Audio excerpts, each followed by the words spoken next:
1월 15일 23년 1월 15일 주일 예배를 시작하도록 하겠습니다. 기도하겠습니다. 성령님 임하여 주시옵소서. 성령님 임하여 주시옵소서. 성령님 만져 주시옵소서. 성령님 만져 주시옵소서. 성령님 만져 주시옵소서. 아버지 감사드립니다.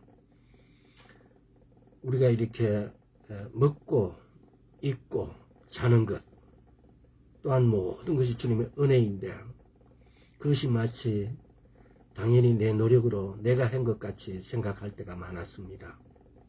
그 모든 것이 은혜임을 아버지 감사드립니다. 또한 아버지 하나님 오늘도 우리에게 긍휼하심으로 주님의 은혜로 더하시기를 간곡히 부탁드리옵고 기도드리옵나이다.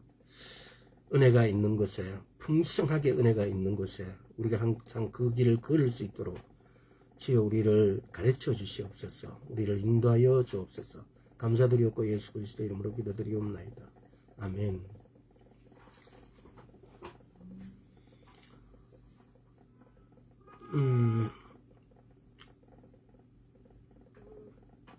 왜 성령님은 우리 안으로 들어오셨을까?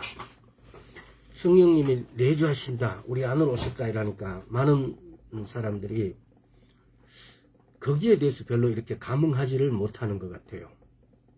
이것이 엄청난 건데도 불구하고 그래서 우리는 내주하신 성령님하고 우리가 어떻게 협력하고 동력할 것인가, 사실 이것이 신앙생활이에요. 아버지께서 성령님을 우리 안으로 보내주신 이유가 있고 거기에는 어마어마한 것이 들어앉아 있고 예수님이 이 땅에서 하셨던 모든 것들이 우리도 할 수 있는데 오늘날 우리는 그걸 전혀 모르고 있다는 겁니다. 그래서 지난 시간까지 첫째는 뭐였냐면요, 계속해서 성령의 새롭게 하심을 받아라. 성령의 새롭게 하심을 받아라. 독수리가 마치 그 부리를 쪼아서 새 부리가 나올 수 있도록 그렇게 하는 그렇게 자기를 새롭게 하고 노력했듯이 우리도 말씀과 기도로 우리가 날마다 새로워져야 된다는 겁니다. 두 번째는 성령 안에서 행하기. 그래서 성령 안에서 행하는 게 갈라디아서 5장 25절에 보면은 성령으로 살면 성령으로 행할지니, 22절에서 23절에 보면은 9가지의 성령의 열매가 나옵니다. 그래서 사랑으로 살면 성령님은 다시 다르게 말하면은 성령님은 그 9가지 요소로 이렇게 구성되어 있다라고 생각해도 무방합니다. 그래서 우리가 그 열매를 맺히려면은 우리가 성령 안에서 어떻게 행할 수 있는가, 그것은 그 9가지의 어떤 것들로 살아냈을 때 그 열매가 맺혀지는 것. 그럼 우리가 성령으로 그 성령 안에서 행하게 되어진다는 겁니다. 그래서 사실 우리가 이 몇 번 앞전인가 그 안에서라는 말을 대부분이 이게 서신서에서 교회는 보면은 그리스도라고 그래요. 왜? 예수 그리스도는 머리시고 우리는 그 몸의 지체이니까. 그래서 그렇지만은 오늘날 우리가 살아가는 데 있어 가지고 예수님의 그 어떤 몸의 지체로서의 우리가 그리스도임을 잘 모르는 것 같다는 거. 우리가 그리스도면은 예수님께서 하셨던 모든 일을 예수님께서는 너희는 나보다도 더 한다고 하셨어요. 근데 우리는 오늘 더 하는 걸 제쳐두고 예수님이 하셨던 그 모든 것들을 하지를 못하고 있어요. 이런 부분들이 우리를 그리스도라고 생각하지 못하는 것이 아니냐. 그러나 이제 마지막 때에 우리가 정말 그리스도의 지체임을, 우리는 예수님처럼 신성을 갖고 있는 것은 아니지만은 그러나 땅에서 하나님의 일을 하기 위해서 보냄을 받았다는 사실입니다. 우리가 섬이라 그래요. 성경에서 보면은 우리가 그리스도라는 사실, 우리는 하나님으로부터 보냄을 받은 자예요. 왜? 나는 이 땅에 우리 부모님으로부터 태어났다고요? 예, 그래요. 그런데 우리는 거듭났어요. 다시 태어났어요. 새롭게 되었어요. 그래서 새롭게 되어지는 순간 우리는 하나님으로부터 보냄을 받은 자가 된 거예요. 요한 1서 4장을 한번 볼까요? 요한 1서 4장 17절 이로써 사랑이 우리에게 온전히 이룬 것은 우리로 심판날에 담대함을 가지게 하려 함이니 주의 어떠하신 같이 우리도 세상에서 그러하니라. 여기서 보면 주의 어떠하신 같이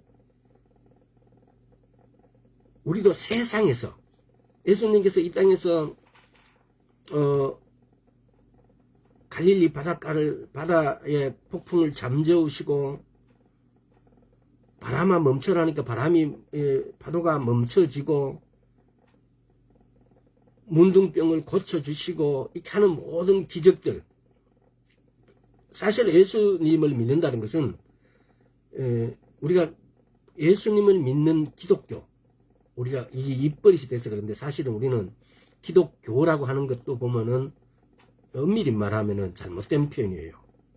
기독교는 종교가 아니에요. 신앙이지.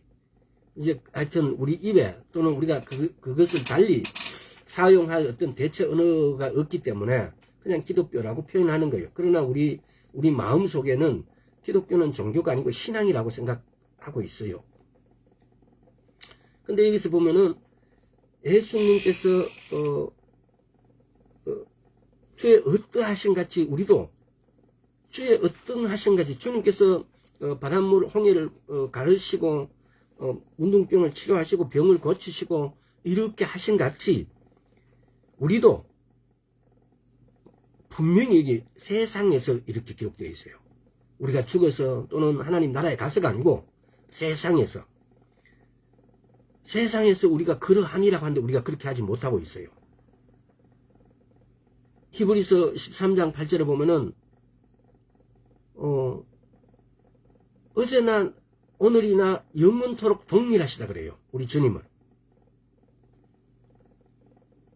그 주님은 회전한 그림자도 없다라고 하세요. 동일하시다고요. 그러면 이 말하고 요한 1서 4장 17절하고 히브리서 13장 8절의 말씀을 이렇게 합쳐지게 되면은 오늘날 우리도 예수님과 같이, 예수님이 그러하신 같이, 예수님이 어떠하신 같이 우리도 어떠함 그러함이 이 땅에서 능력으로 행사할 수가 있어야 돼요. 이게 뭡니까? 그리스도라는 거죠. 이렇게 할 수 있을 때. 근데 오늘날 우리는 전혀 그렇게 하지를 못하고 있고, 또 보면은 한 가지 예를 들면 마태복음 한번 볼까요? 마태복음 20장. 지금 이게 보면은 시간이 좀 가도 좋습니다. 29절에서 34절까지. 저희가 여리고에서 떠나갈 때에 큰 무리가 예수를 쫓더라. 소경 둘이 길가에 앉았다가 예수께서 지나가신다 함을 듣고 소리질러 가로되 주여 우리를 불쌍히 여기소서 다윗의 자손이여 하니 무리가 꾸짖어 잠잠하라 하되 더욱 소리질러 가로되 주여 우리를 불쌍히 여기소서 다윗의 자손이여 하는지라. 예수께서 머물러 서서 저희를 불러 가라사대 너희에게 무엇을 하여 주기를 원하느냐. 가로되 주여 우리 눈 뜨기를 원하나이다. 예수께서 민망히 여기사 저희 눈을 만지시는 곧 보게 되어 저희가 예수를 쫓아내라. 이 마가복음 10장에 한번 볼까요? 이 동일한 내용이죠. 바디메오, 디메오의 아들 바디메오. 자, 마가복음 10장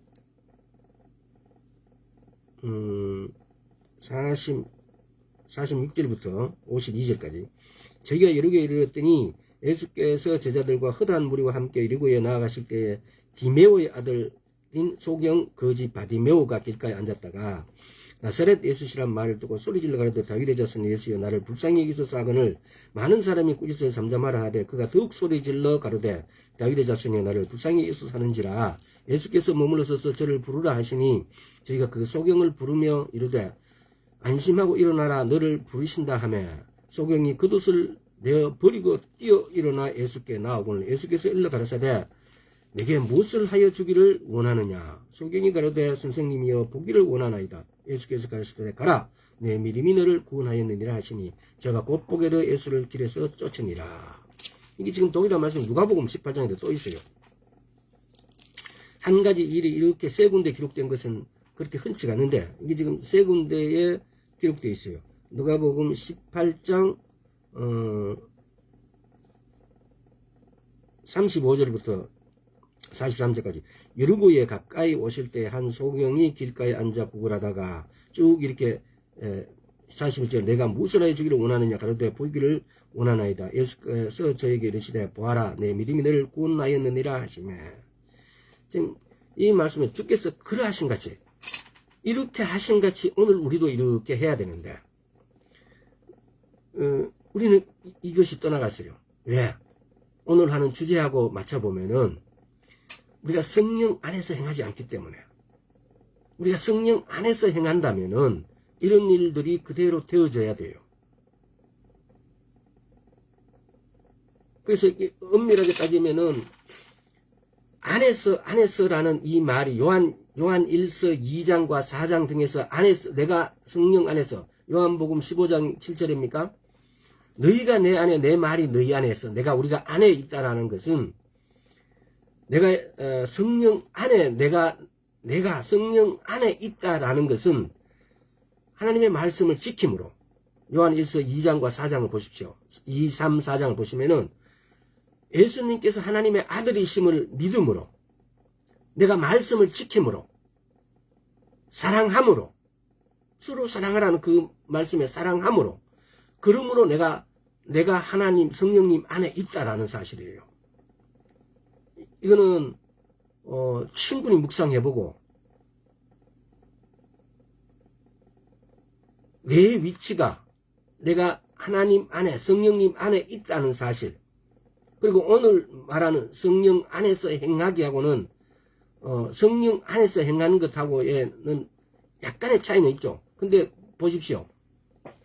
내가 성령 안에 있다는 것은 사랑할 때 서로 사랑할 때 지난 시간에도 말씀드렸는데 사랑의 갈라디아서 5장 22, 3절에서 나오는 사랑의 9가지 열매는 사랑과 희락과 화평과 오래 참음과 자비와 양성과 충성과 온유와 절제 이 9가지는 사랑이라는 이 큰 원 안에는 나머지 8개가 다 담겨져 있어요. 또 희락이라는 그 원 안에는 나머지 7개가 다 담겨져 있어요. 이게 제게 오는 감동이었어요. 그래서 오늘 제가 말씀드리고자 하는 어떤 부분하고 또 맞춰보세요.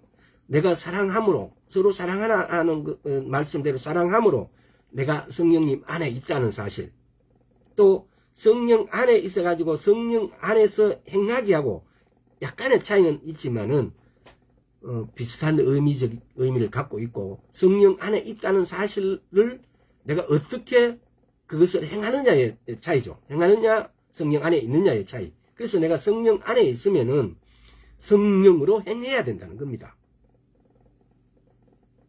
그랬을 때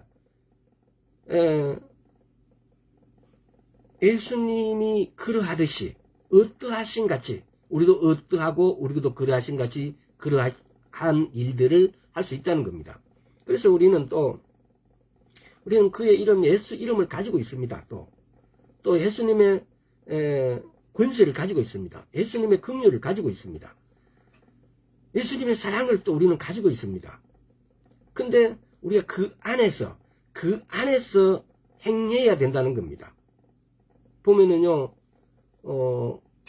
일전에 한번 어떤 말씀 드렸던 것 같은데, 예수님, 성령의 9가지 열매 중에서 충성의 원래 씨앗은 그럼 뭐냐? 믿음이에요. 성령의 9가지 열매 중에서 믿음이 없잖아요? 안 보이잖아요? 근데 사실은 믿음의 열매가 충성이에요. 이 부분도 예를 들어서 그러면 사랑과 희락과 화평과 쭉 9가지의 열매만 우리가 따지는데 뭐가 사랑에 자라서 사랑이 되었고 뭐가 자라서 희락이 되었고 뭐가 자라서 화평이 되었고 충성이 자라서 믿음이 자라서 충성이라는 열매를 따듯이 아마 그런 것에 대해서 책자에 기록한 것은 아직도 사실은 그 책을 기록한 어떤 책은 한 번도 읽어본 적이 없어요. 근데 우리가 이 말씀들을 붙잡고 기도할 필요가 있어요. 예를 들어서 오래 참음이란 열매를 내가 봤는데 오래 참음이란 열매는 내가 뭘 먹음으로 내가 믿음을 내가 충족시킴으로 내가 충성이란 열매를 맺듯이 오래 참음이란 열매를 우린 참 오래 참지 못하잖아요. 그럼 어떻게 했을 때 내가 이 오래 참음의 열매를 맺을 수 있을 것인지 이거는 여러분들이 각자 기도해서 그 씨앗을 찾기를 바랍니다. 사실은 그 열매는 그 씨앗을 찾는 데 있어 갖고는 성경이 교본이죠. 성경 안에는 그 내용이 다 들어가 있다는 사실입니다. 자, 오늘 이제 성령의 방법을 따르라. 성령의 세 번째요. 이게 굉장히 중요해요. 우리가 성령님이 아버지께서 성령님을 우리에게 보내주셨는데 우리는 신앙생을 자기 마음대로 자기 뜻대로 자기 방법대로 해요. 열매를 맺을 수가 없어요. 성령님을 보내주신 이유가 있을 거라고요. 왜 성령님을 우리에게 보내주셨을까? 그냥 지금처럼 성령님 따로 나 따로 가만히 있게 하기 위해서 결코 아닐 겁니다. 그래서 계속해서 새롭게 하시면 성령의 새롭게 하심을 받아라. 성령 안에서 행해라. 이 지금 내가 어떻게 하면 성령님하고 동역하고 협력하고 내 마음대로 살면은 내 나름대로의 방법이겠죠. 그러나 그것으로는 하나님 나라에 들어갈 수가 없어요. 근데 성령님을 우리에게 보내주신 이유는 바로 이런 일을 하라고. 내가 계속 성령으로 새롭게 되어라. 또 성령 안에서 행해라. 갈라디아에서 나오는 5장에서 나오는 그 열매를 맺기 위해서 9가지 열매를 맺기 위해서 그 열매로 살아내는 방법. 또 오늘 이제 세 번째로 성령의 방법을 따르라. 성령의 방법을 따르라. 성령님은 이 성경의 저자이시기도 하고 우리가 믿는 믿음의 모든 권세이기도 하고 파워이시기도 하고 능력이시기도 하고 모든 것이세요. 근데 우리가 성령님을 따를 수 있는 방법은 성령님이 우리 인간으로 오시지 않고 영으로 오셨기 때문에 그 다른 방법이 참 모호해요. 그런데 예수님은 바로 성령님의 영이세요. 그러면은 우리가 성령님의 방법을 따르기 위해서는 예수님이 어떻게 하셨는가가 그 방법대로 하는 것이 우리가 성령의 방법을 따르는 거예요. 이사야서 55장을 한번 볼까요?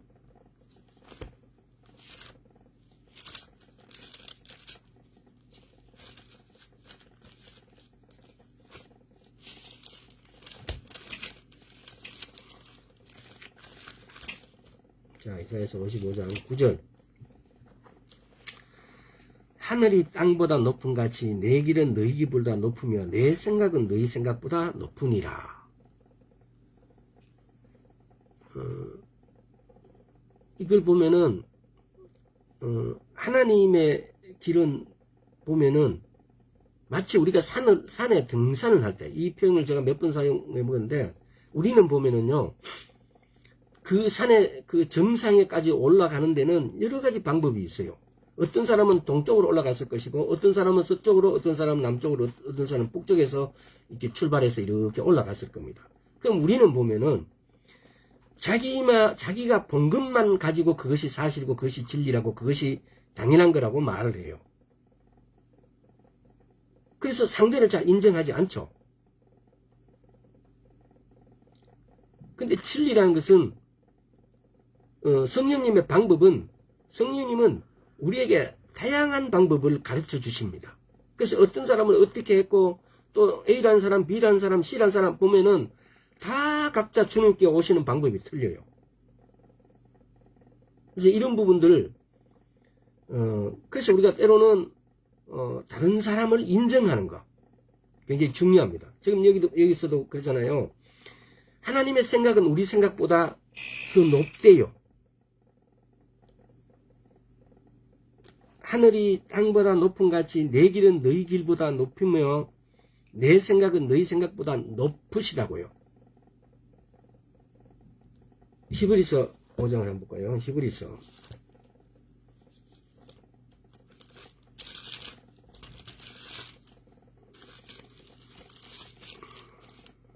자, 히브리서 5장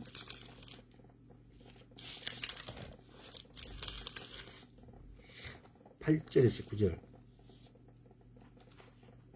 그가 아들이시라도 받으신 고난을 순종함으로 배워서 온전하게 되었은즉 자기를 주장하는 모든 자에게 영원한 구원의 근원이 되시고. 지금 여기서 보면은요, 키워드가 뭐냐, 오늘.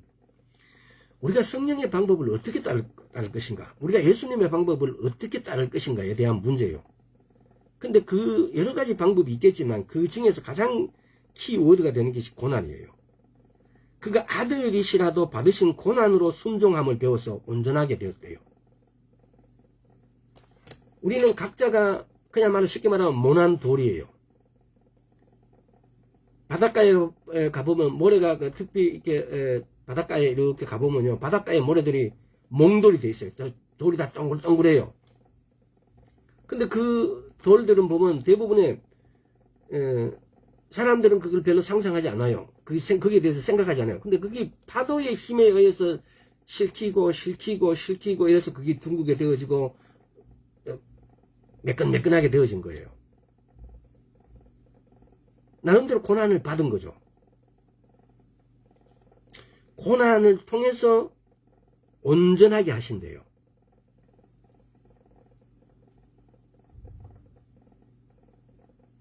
이게 예수님의 방법이에요. 예수님이 이게 보세요. 그가 아들이시라도 받으신 고난으로 순종함을 배워서 온전하게 되었은지 자기를 순종하는 모든 자에게 영원한 구원의 근원이 되시니. 그렇게 배우신 예수님께서 그것으로 끝난 게 아니고 순종하는 모든 자에게 영원한 구원의 근원이 되셨다고요. 고난을 통해서.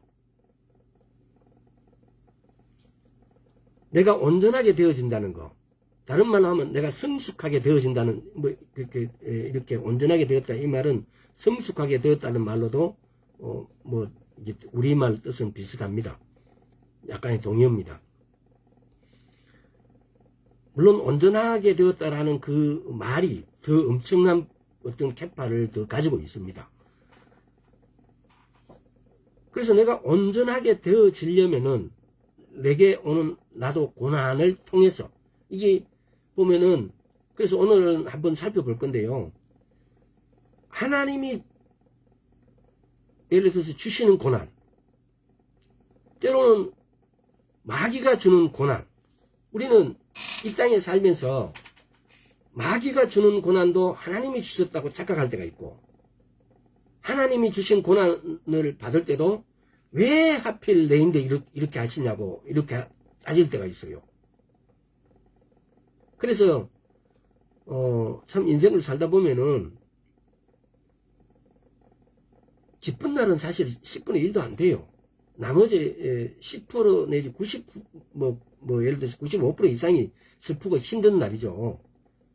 근데 그 1%에서 5% 밖에 안 되는 기쁨이 나머지 95%를 점령하고 사는 사람은 활기차게 기뻐하면서 사는 거고, 그 1%에서 5%의 기쁨을 오히려 95%에 점령 당해버린 사람들은 항상 우울하게 슬프게 지내는 거죠. 그런데 우리가 예수님을 믿는다라는 것은 5%가 아니라 0.1%의 기쁨으로도 나머지 99.99%의 슬픔이나 고난을 이겨낸다는 겁니다. 이것이 신앙이고 이것이 믿음이에요. 그래서 베드로전서를 봅시다. 베드로전서. 그래서 어떻게 예수님께서는 고난을 이겨내시고 또 고난을 통해서 뭘 이루셨는지 한번 봅시다.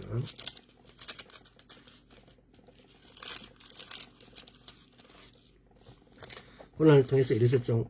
조금 전에 본 히브리서 5장 8, 9절에서도 고난을 온전케 하셨다고요. 자, 2장 18절에서 19절 보겠습니다. 사환들아, 범사에 두려워함으로 주인들에게 순복하되 선하고 관용하는 자들에게만 아니라 또한 까다로운 자들에게도 그리하라. 애매히 고난을 받아도 하나님을 생각함으로 슬픔을 참으 이는 아름다우니. 애매히 고난을 받아도 하나님을 생각하면 생각함으로 슬픔을 참으면 이는 아름다우나. 이렇게 표현해 놨어요. 그래서 오늘 우리가 이 성경이 말하는 고난, 제가 조금 전에 말씀드렸듯이 이건 케네시 해긴 목사님이 이렇게 분석해 놓은 걸 제가 지금 대신 이렇게 전하는 거예요. 뭐냐면은 우리는 때로는 마귀가 주는 고난을 하나님께서 주셨다라고 고난을 착각해요. 또 하나님께서 주시는 고난은 왜 하필 나에게만 이런 일이 이렇게 하시냐고 이렇게 따져요. 또 그래서 그런 것이 아니라 고난을 어떻게 받아들이고 또 어떻게 고난을 통해서 승리를 해서 온전케 되어지는지 성숙하게 되어지는지 그랬을 때 오는 그 결과. 자, 여기서 보면은 이 고난에는 고난을 받아도 하나님의 생각함으로 슬픔을 참으면 이를 매우 아름다우나 20절부터 25절까지 다시 끝까지 합니다. 죄가 있어 매를 맞고 참으면 무슨 칭찬이 있으리요.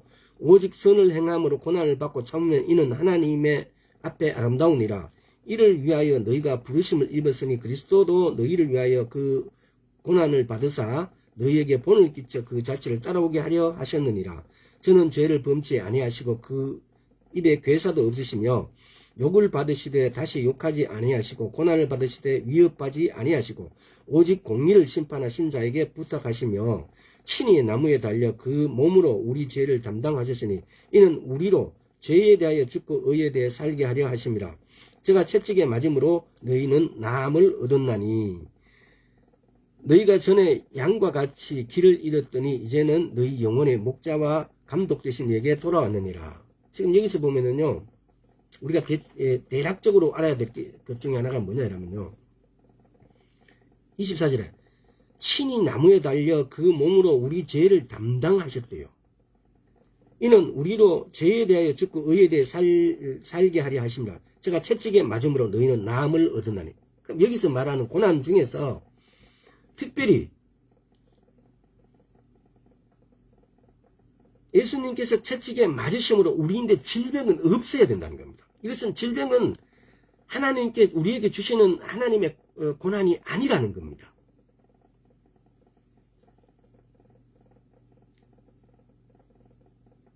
왜? 예수님께서 십자가에서 자기 몸으로 우리를 질병에서 속박하셔버렸어요. 우리가 질병의 속박에서부터 우리를 구속하셔버렸어요.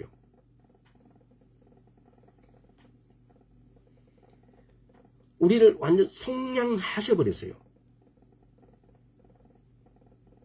구속, 속량, 이 구속, 리뎀션. 셀베이션은 죄에게서 사망에서 생명으로 옮기는 거고, 리뎀션은 내가 란섬이라는 몸값을 지불함으로써 종의 몸에서 자유인으로 되었다는 말이에요. 근데 그 속량을 질병으로부터 우리를 속량하셨다고요.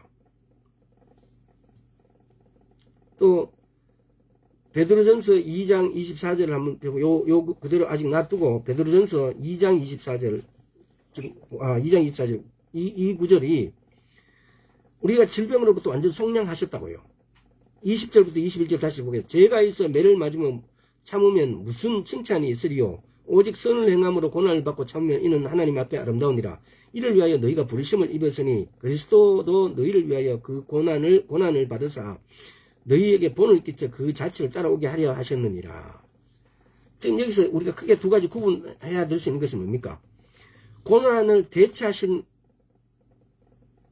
그리스도의 본을 따르는 것과 그리스도께서 당하신 고난을 우리가 대신 받는 것. 지금 여기서 보세요. 그리스도 너희를 위하여 고난을 받으신 것은 그리스도께서 받은 고난을 우리가 대신 받을 필요가 없다는 거예요.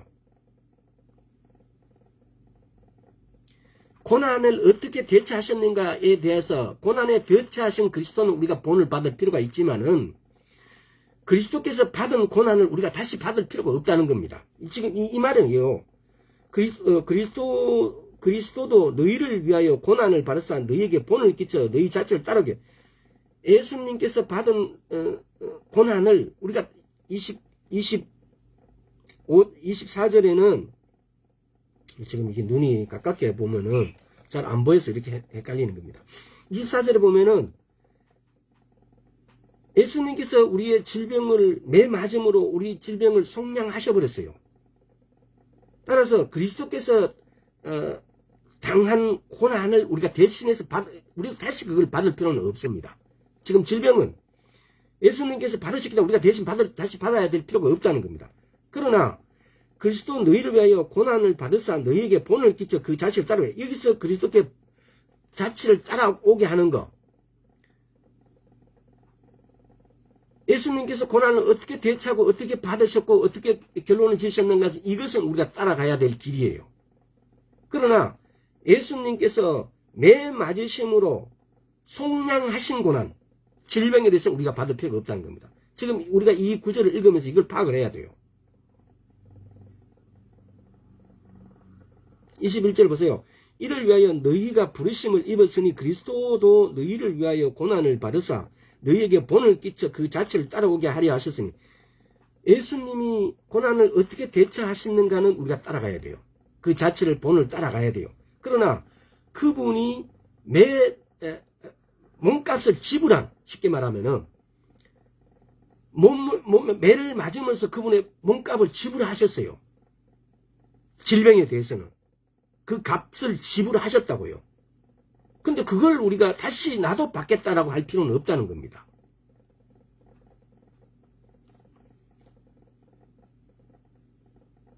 지금 그래서 22절 23절에 저는 죄를 범치 아니하시고 그 입에 괴사도 없으시며 욕을 받으시되 대신 욕하지 아니하시고 고난을 받으시되 위협하지 아니하시고 오직 공의로 심판하신 자에게 부탁하시며. 우리 이게 읽기는 간단한데 이게 얼마나 우리가 실천을, 이런 말씀에 대해서 실천을 못하고 있는지. 왜냐하면요, 우리도 보면 그렇잖아요. 특별히 보면은 케네시 목사님은 자기 책에다 이렇게 기록했어요. 자기가 교회에 부임해서 이렇게 보면은 그 교회가 난장판이죠.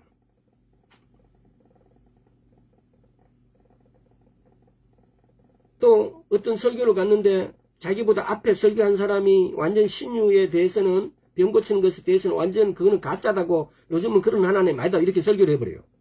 그럼 뒤에서 병 고치는 은사를 이야기하고 그거에 대해서 치료를 하려는데, 이 사람은 케네시 목사님은 완전히 이게 마귀에게서 모든 이 정신적인 어떤 이런 것이 잠식을 당해버리니까 말이 잘 안 나올 정도가 되어버린 거죠. 쉽게 말하면은. 또 어떤 교회를 갔는데, 교회 가면은 교회가 전쟁터예요. 우리 그런 교회 많아요. 교회 가보면은 음으로 양으로 편이 갈라져 있어요. 그래서 사랑하는 게 아니고 대척해요. 대척. 이파 저파 나눠가지고 이런 데에 부임을 하게 되면은 목회자가 이쪽 편을 들 수도 없고 저쪽 편을 들 수도 없고 곤란해요. 여기 가면 저기 욕하고 저기 가면 여기 욕하고 막 이런 것들에 대해서, 지금 그런 거에 대해서 또 전임 목사가 막 이렇게 회방을 놓고 막 이러면은, 근데 여기 보세요. 여기 23절에 욕을 받으시되 대신 욕하지 아니하시고 고난을 받으시되 위협지 아니하시고 오직 공의로 심판하신 자에게 부탁하시며. 그냥 그걸 다 참고 인내하는 거예요.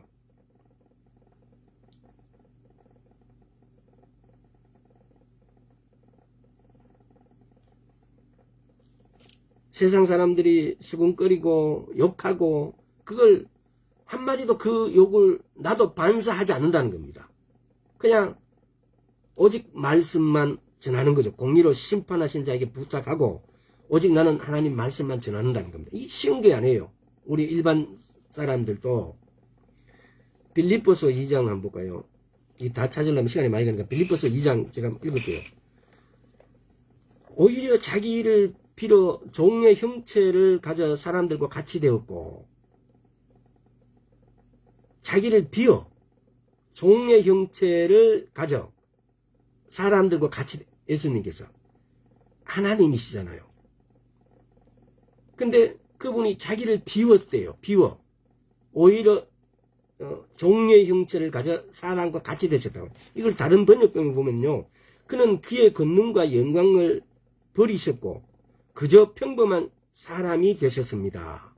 또 다른 구절에는 그분은 합당하게 가지신 모든 권리와 특권과 위엄을 버리시고 인간으로 태어나셨습니다. 자기를 비운 것이 그런 것이 모든 특권, 권력, 힘 이런 것을 비워가지고 사람과 같이 되셨다고요. 히브리서 그 앞에 히브리서 2장 한번 볼까요? 자, 히브리서 2장 18절. 자기가 시험을 받아 고난을 당하셨은즉 시험 받는 자도 능히 도우시느니라. 4장 볼까요? 4장 15, 16절. 우리에게 있는 대제사장은 우리의 연약함을 체휼하지 아니하는 자가 아니요 모든 일에 우리와 한결같이 시험을 받은 자로되 죄는 없으시니라. 그러므로 우리가 긍휼하심을 따라 받고 때를 따라 돕는 은혜를 얻기 위하여 은혜의 보좌 앞에 담대히 나아갈 것이라. 5장 2절도 보십시다. 제가 무식하고 미혹한 자를 능히 용납할 수 있는 것은 자기도 연약에 사여 있습니다. 왜 예수님께서 이런 고난을 받으셨을까요? 왜 이런 고난을 통해서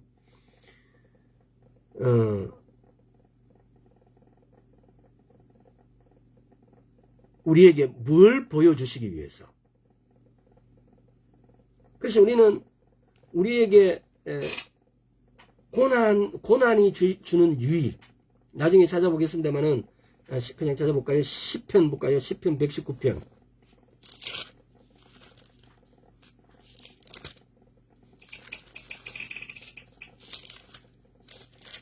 이게 굉장히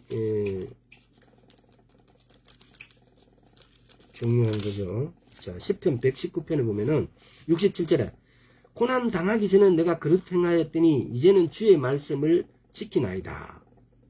그 밑에 71절도 볼까요? 고난 당한 것이 내게 유익이라 이로 인하여 내가 주의 윤리를 배우게 되었나이다. 고난 당하는 것이 내게 유익이래요. 또 고난 당하기 전에 내가 그릇 행하였더니 이제는 주의 말씀을 지키나이다. 우리가 받는 예수님의 고난의 발자취를 우리가 어떻게 따라갈 것인가? 저기서 제가 크게 구분했어요. 오늘 주제하고는 약간의 차이가 있지만은 구분한 게 뭐냐? 예수님의 발자취를 따라가는 예수님이 고난에 어떻게 대처하시고 어떻게 고난을 이겨왔던가 이 발자취는 우리가 따라가야 돼요. 그러나 예수님께서 받으신 고난을 우리가 대신해서 받을 필요는 없다는 겁니다. 이 고난을 통하여서 예수님께서는 성취를 하셨어요. 온유하게 되시고 그래서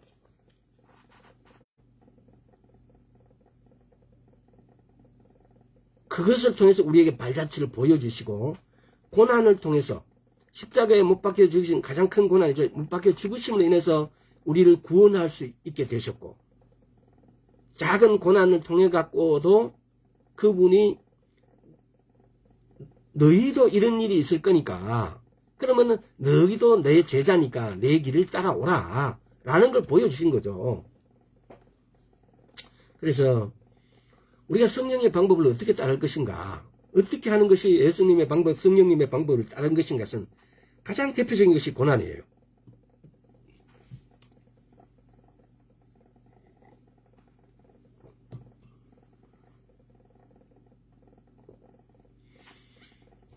고난을 통해서 우리는 살다가 보면 오늘날도 여러 가지 고난이 나를 이렇게 주눅들게 하고 나를 괴롭게 하고 힘들게 해요. 근데 어떻게 우리는 이 고난에서 자유함을 느낄 것인가? 내가 자유함을 느껴져 버리면 내게서 고난이 떠나가 버려지게 돼요. 왜? 사단 마귀는 허상이에요. 허상. 걔네들은 이미 예수님께 점령을 당하였고 그들의 목을 예수님이 발로 밟고 있어요. 걔네들이 우리인데 고난을 주고 막 하는 것은 우리에게 허상으로 다가와서 두려움이나 근심, 걱정을 이렇게 불어넣고 있는 거지. 실상은 이미 못 박힌 예수님의 발 밑에 밟혀져 있어요. 걔네들은 게임이 끝난 거예요.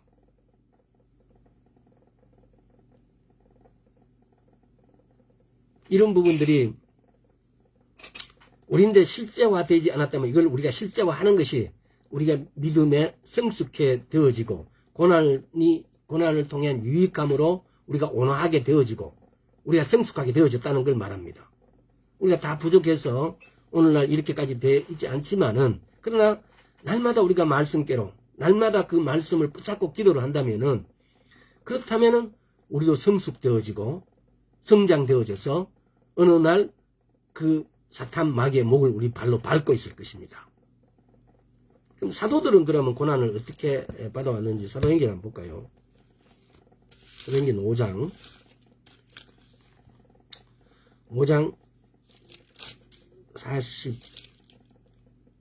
41절 사도들은 그 이름을 위하여 능력받는 일에 합당한 자로 여기심을 기뻐하면서 공 앞에 떠나니라.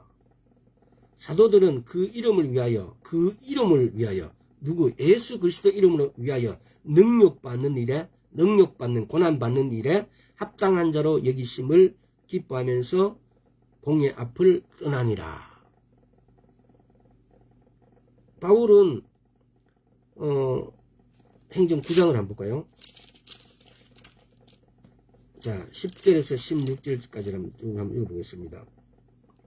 주께서 가르치되 일어나 찍가라 하는 거리로 가서 유다 집에서 다소 사람 사울이라 하는 자를 찾으라. 저가 기도 중에 기도하는 중이다. 저가 아나니아라 하는 사람이 들어와서 자기에게 안수하여 다시 보게 하는 것을 보았느니라 하시니라. 아나니아가 대답하되 주여 이 사람에 대하여 내가 여러 사람에게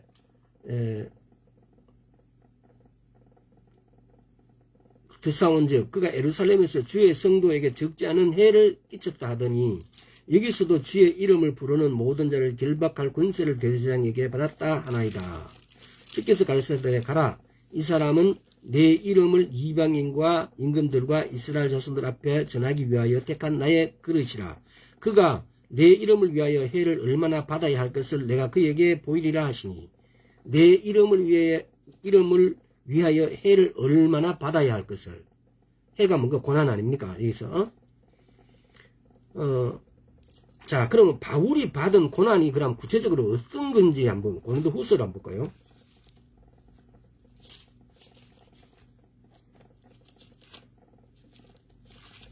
자 고린도후서 6장 4절에서 6절까지 오직 모든 일에 하나님의 일꾼으로 자천해 많이 견디는 것과 환난과 궁핍과 곤난과 매맞음과 갇힘과 요란한 것과 수고로움과 자지 못함과 먹지 못함과 깨끗함과 지식과 오래 참음과 자비함과 성령의 감화와 거짓 없는 사랑과. 지금 바울이 받은 고난 중에서도 질병이 나와 있지 않아요. 이게 지금 보면은 요란과 4절에 매맞음과 갇힘과 요란한 것과 수고로움과 자지 못함과 먹지 못함과 4절에 오직 모든 일에 하나님의 일꾼으로서 자천하여 많이 견디는 것과 환난과 궁핍과, 환난이라고 되어 있는데 여기서 헬라어로 보면 이것이 뭐냐면 시련과 시련을 말해요. 궁핍과 고난과 이런 것은 바울이 받았는데 바울이 질병은 받지 않았어요. 바울이 받은 고난도 이런 고난이었어요. 매맞음, 이런 거, 환난, 궁핍, 배고픔, 이런 거. 우리가 때로는 빈궁하다, 가난하다, 돈이 막 이렇게 없다. 이것은, 쉽게 말하면은, 고난 중에 들어갈 수 있다는 거죠. 근데 이런 부분에 우리가, 다소, 선명하게 구분할 필요도 있어요. 왜? 그래서 교회에서 그러잖아요. 저도 그런 이야기 많이 들었어요. 권사님이나 집사님들이 자기가 몸 아픈 거, 이것도 내가, 이걸 하나님이 주신 고난이니까 내가 잘 감당해야 된다고 그 아픔을 참고 견디는 것이 병원도 안 가고 이것이 내가, 예수님의 고난을 내가 이룬다라고. 다시 말하면은, 고난에 대처하신 예수 그리스도의 본을 내가 따라간다고 생각하고 있어요. 막 병이 왔는데 이걸 내가 막 참고 견디는 것이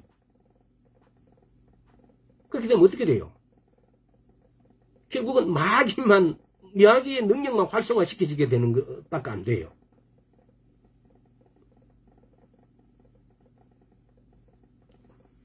자, 고린도후서 11장도 한번 봅시다. 편했으니까. 자, 11장 23절에서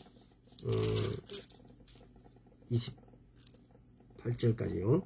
저희가 그리스도의 일꾼이나 정신없는 말을 하거니와 나도 더욱 그러하도다. 내가 수고를 넘치도록 하고 옥에 갇히기도 더 많이 하고 매도 수없이 맞고 여러 번 죽을 뻔하였으니 유대인들에게 40에 하나 감한 매를 5번 맞았으며 3번 태장으로 맞고 1번 돌로 맞고 3번 파선하는데 일주야를 기품에서 지냈으며 여러 번 여행해서 강의 위험과 강도의 위험과 동족의 위험과 이방인의 위험과 신의 위험과 광야의 위험과 바다의 위험과 그 형제 중에 위험을 당하고 또 수고하며 애쓰고 여러 번 자지 못하고 줄이며 목마르고 여러 번 굶고 춥고 헐벗었노라.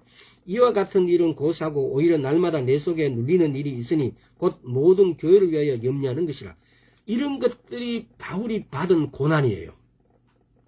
이것은 쉽게 말하면은 우리가 예수님의 발자취를 따라가는, 예수님이 받으신 고난을 우리도 따라가는 거예요. 이런 고난이 왔을 때 주님 감사합니다라고 오히려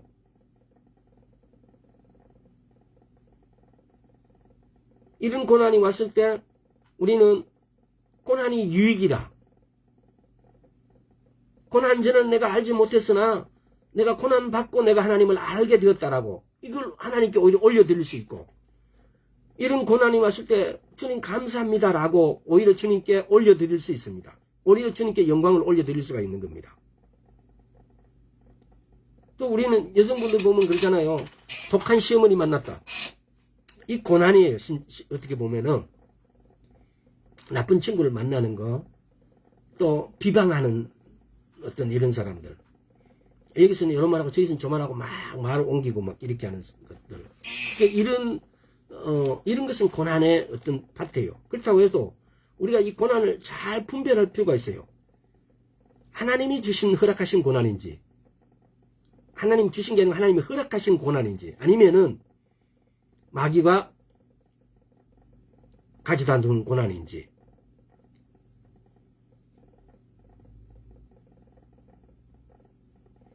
그래서 내용이 많아서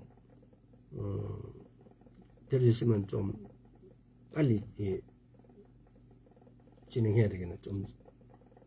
그래서 이렇게 베드로전서 5장을 한번 볼까요?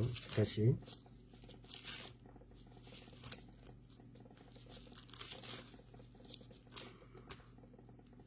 자, 베드로전서 5장 10절. 모든 은혜의 하나님 곧 그리스도 안에서 너희를 부르사 자기의 영원한 영광에 들어가게 하신 이가 잠깐 고난을 받은 너희를 친히 온전케 하시며 굳게 하시며 강하게 하시며 틀을 견고케 하시리라. 우리가 잠깐 고난을 받았는데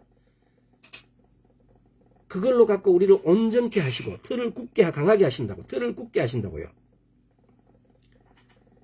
고난이나 시련은 하나님을 증거하는 또 다른 쉽게 말하면 기회인 거죠. 우리가 고난이 올 때 하나님을 찬양하는 거. 온전하다가 제가 그랬잖아요. 성숙하게 되어진다 그랬죠. 하나님께서는 우리를 결코 좋지 않은 길로 인도하신 분이 아닙니다. 그 고난을 통해서 나를 알아라. 고난을 통해서 너가 내게 눈을 뜨고 내게 팔을 벌려라. 내게 다가오라. 쉽게 말하면은 우리가 그런 표현을 많이 쓰잖아요. 어린아이를 이렇게 막 이렇게 어디에 딱 놔두고 엄마가 이렇게 숨어버리면 어린아이가 한참 동안 이렇게 돌변거리다 막 울잖아요. 그럼 제가 어떻게 하냐 이렇게 보잖아요. 하나님이 우리 부모 된 입장하고 똑같지 않을까. 결코 그 어린아이를 두고 떠나버리지 않아요. 지켜보고 있어요. 따라서 우리가 시험과 시련이 올 때 사람들은 이렇게 말하죠. 왜 나에게 이런 일이 일어났는지. 나는 예수도 교회도 가고 다니고 막 이렇게 하는데 응? 난 정말 최선을 다했는데. 하지만 우리는 앞으로 그런 말 하지 말고 적어도 내가 예수 그리스도를 믿는 자라면은 하나님께 영광을 올려드려야 돼요. 내게 고난이 찾아왔을 때 오히려 하나님께 영광을 올려드립니다. 할렐루야라고 외쳐야 된다는 겁니다. 왜? 내가 믿음으로 살 수 있는 기회가 내인데 온 거예요. 찾아온 거예요. 내가 하나님으로부터의 선물을 받을 수 있는 기회가 내게 찾아온 거예요. 내가 또 하나님을 증거할 수 있는 그런 기회가 내인데 찾아온 거예요. 하나님을 높일 수 있는 그런 기회가 찾아온 거예요. 내가 그렇게 했을 때 하나님은 그 수백 배 수천 배로 고스란히 내게 돌려주신다는 겁니다. 이건 다시 말하면은 성경이 사실이라는 것도 증명을 하는 거죠. 왜? 고난을 통해서 나를 온전케 하신다는 그 말씀 그대로요. 고난을 통해서 내게 유익을 주시기 위해서. 보면은 스미스 워글스워스 목사님은 이런 말씀 하셨어요. 위대한 믿음은 큰 시험을 통해서 온다고.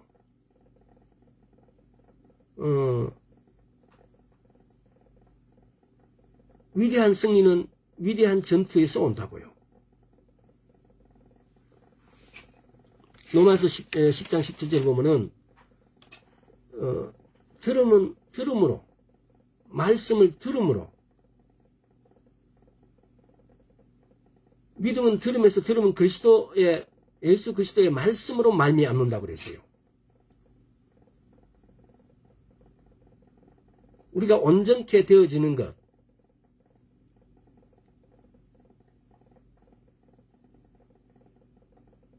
우리에게 고난이 왔을 때 우리가 온전케 되어지는 것은 오히려 그 고난을 통해서 하나님을 높여드리는 것. 오늘 여기에서 우리가 특별히 말씀드리고 싶은 것은 뭐였냐면요. 하나님이 주신 고난이 아닌데 그걸 하나님의 주신 고난이라고 받아들이는 사람이 있다는 겁니다.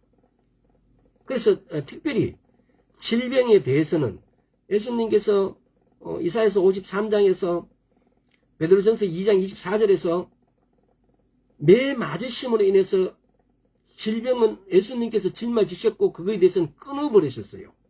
감당을 하셔버렸어요. 속량하셔버렸다고요.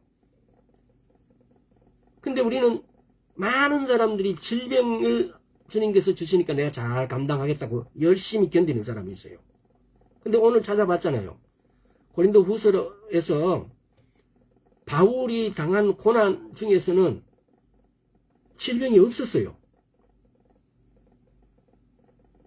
태를 몇 번 맞고 죽을 고비를 몇 번 맞는 바울이 그런 고난을 당할 때 질병이 없었다고요.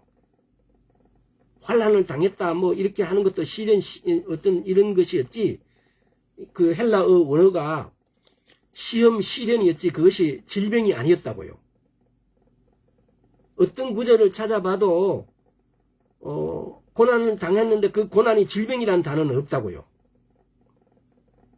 그래서 우리가 하나님 말씀을 올바르게 해석하는 것. 마태복음 5장 17절에 하나님의 말씀을 올바르게 해석하는 것. 이것이 굉장히 중요합니다. 자, 사도행전 16장을 한번, 여기 시간이 다 돼가니까, 사도행전 16장을 한번 봅시다. 16장 25절에서 26절. 간수가 자다가 깨어 옥문이 25절에서 26절. 한밤중 되어 바울과 실라가 기도하고 하나님을 찬미하며 제수들이 듣더라. 이에 호련히 큰 지진이 나서 옥토가 움직이고 문이 곧 다 열리며 모든 사람이 메인 것이 다 벗어진지라. 바울은 신라는 이렇게 고난이 왔을 때 찬양을 했다고요. 옥문이 터져버렸어요. 그냥 열려버렸어요. 우리는 왜 우리도 이렇게 고난이 왔을 때 우리는 이렇게 대처할 수 없을까? 오늘부터 우리에게 고난이 왔을 때 심지어 저는 옛날에 어떤 다녔던 교회에 이런 적이 있었어요. 사모님이 암에 걸렸어요. 위암인가 뭐 하여튼 난소암인가 하여튼 걸렸었어요. 그때 이제 그 시기 그 전에 제가 그 교회를 나왔어요. 근데 그 목사님이 기도해서 하나님께서 낮춰주신다라고 그 고난을 충분히 감당하자 해서 그 사모님을 병원에 안 데리고 갔어요.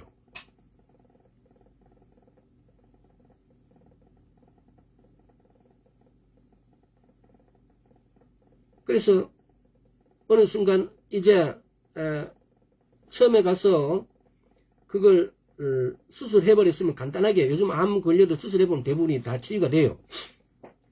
근데 어느 시간 일정한 시간이 지나버리니까 이제는 도저히 수술해도 안 되는 경지가 와버렸어요. 온몸에 암이 다 퍼져버렸어요.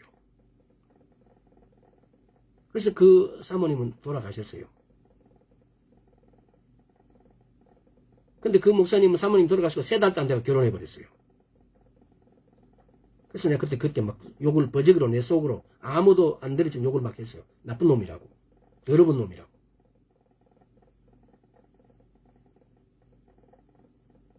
우리가 하나님이 주신 고난과 사탄이 주신 고난을 구별 못할 때 이렇게 어리석은 짓을 해요.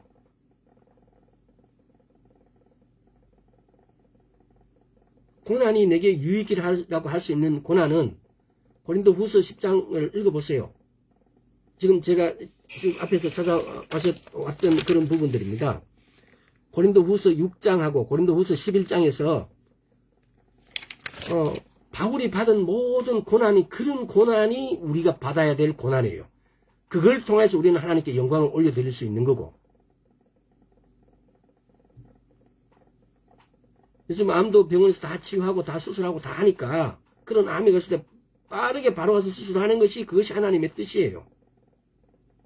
근데 하나님이 기도하고 뭐 이렇게 하면 낫는다고 해서 안 가고 그게 안 가는 그것이 하나님의 뜻이 아니에요. 그래서 우리가 당하는 가장 어려운 고난이나 시련은 우리로 하여금 하나님 안에서 더 깊은 곳으로 인도하는 하나님의 방법이라는 것입니다. 우리에겐 성경이 있다는 것은 정말 감사한 일입니다. 성경을 읽는 것만으로 우리에게 필요한 그런 경험을 얻을 수 있습니다. 물론 성경을 읽는 것만으로 다 얻을 수는 없겠죠. 그러면 성경을 어떻게 해야 돼요?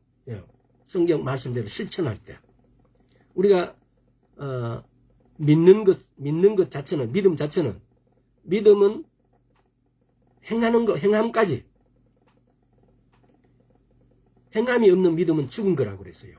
야고보서에서는.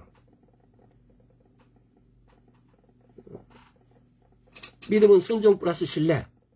믿음 이꼬르 순종 플러스 신뢰. 순종은 내가 할 일, 신뢰는 하나님께서 할 일. 내가 순종을 하게 되면 그 병을 고쳐주시는 분은 하나님이 하실 일. 그러나 우리 믿음은 순종에도 가 있고 신뢰에도 가 있어야 돼요. 이것이 믿음이라는 공식의 정의예요. 그래서 우리에게 고난이 왔을 때 우리가 어떻게 성령의 방법을 대로 살 수 있는가?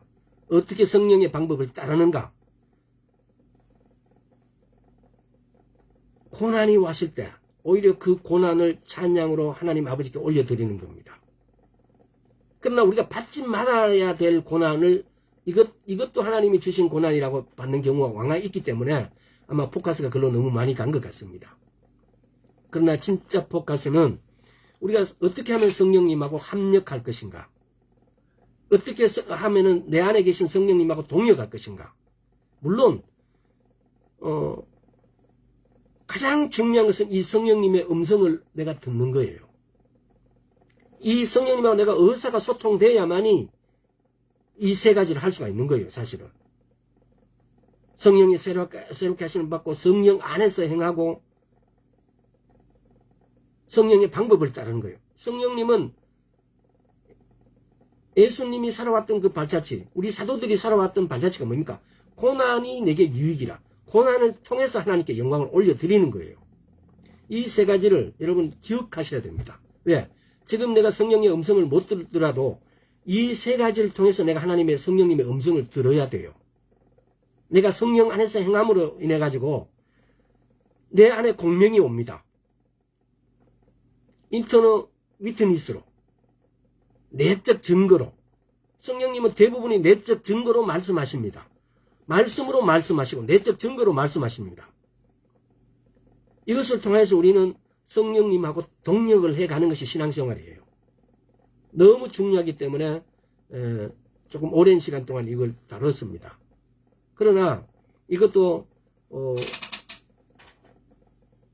케네스 해긴 목사님 말씀 위주로 이렇게 나눴기 때문에 다른 어떤 서적이나 다른 어떤 글로 통해서도 여러 군데 좋은 말씀이 많이 나와 있습니다.